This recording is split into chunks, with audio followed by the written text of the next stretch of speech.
that we commit to donating, not selling, doses to low and lower income countries, and that the donations come with no political strings attached, and that we support COVAX as the main distributor for sharing WHO-approved vaccines, and that we fight vaccine disinformation and exercise transparency to build vital public trust in these life-saving tools. It's also important that we are working toward common goals and targets so that we can measure our progress and hold ourselves and each other accountable. Secretary of State Blinken will be convening foreign ministers later this year to check on our collective progress. And I propose that we come together for a second high-level virtual summit in the first quarter of 2022 to help gauge our progress and keep our efforts fully aligned. Another goal is dramatically boosting global and regional vaccine manufacturing capacity, enhancing transparency so that vaccine production and distribution is predictable and coordinated. In fact, an important part of the reason the United States is able to make these big historic donations is because we've worked with the U.S. vaccine manufacturers to accelerate the manufacturing rate and production. And now we're working quickly to scale up vaccine manufacturing in other countries around the world so they can manufacture as well. We're working with partner nations, pharmaceutical companies, and other manufacturers to increase their own capacity and capability to produce and manufacture safe and highly effective vaccines in their own countries.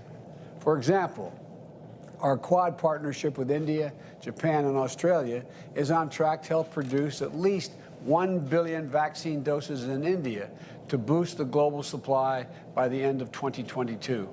And we're providing financing and helping strengthen manufacturing in South Africa and produce more than 500 million doses of J&J in Africa for Africa next year.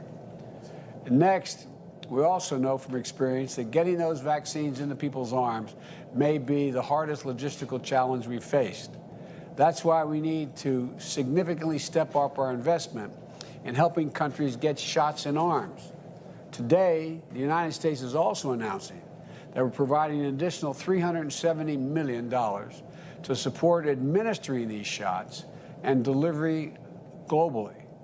And we will be providing more than $380 million to assist in the Global Vaccine Alliance, Gavi, to further facilitate vaccine distribution in regions with the greatest need.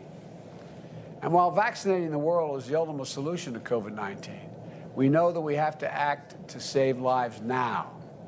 That's why the United States is providing nearly $1.4 billion to reduce COVID-19 deaths and mitigate transmission through bulk oxygen support, expanded testing, and strengthening healthcare systems and more.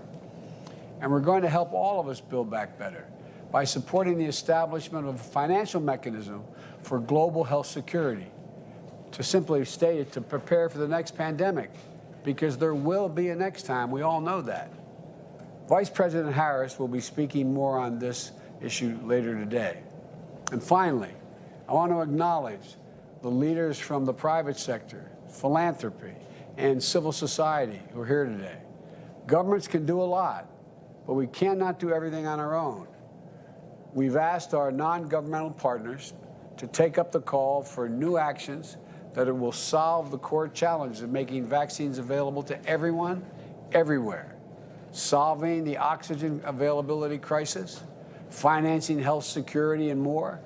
And I'm grateful. I'm grateful for their leadership. And let me close with what I made clear yesterday at the UN. We can do this. This is within our capacity. We know what needs to be done. We just have to make the choice to do it. Now, the leaders on the screen that I see here today, I know they've made that choice. And I think they know we can do this. And I promise you, the United States will continue to lead, will continue to drive historic commitments in vaccine donations, 1.1 billion and counting, so we can defeat COVID-19 together. And we'll continue to invest in creating a future of true global health security for all people. That is a big big goal we should have. And we're going to lead with the power of our example. And we're not going to stop. But the only way to get this done is for everyone, everywhere, is for all of us to step up. Hey, I'm Rob Finnerty. Thanks for watching. If you enjoyed this video, please join the conversation in the comments below. Don't forget to subscribe, too.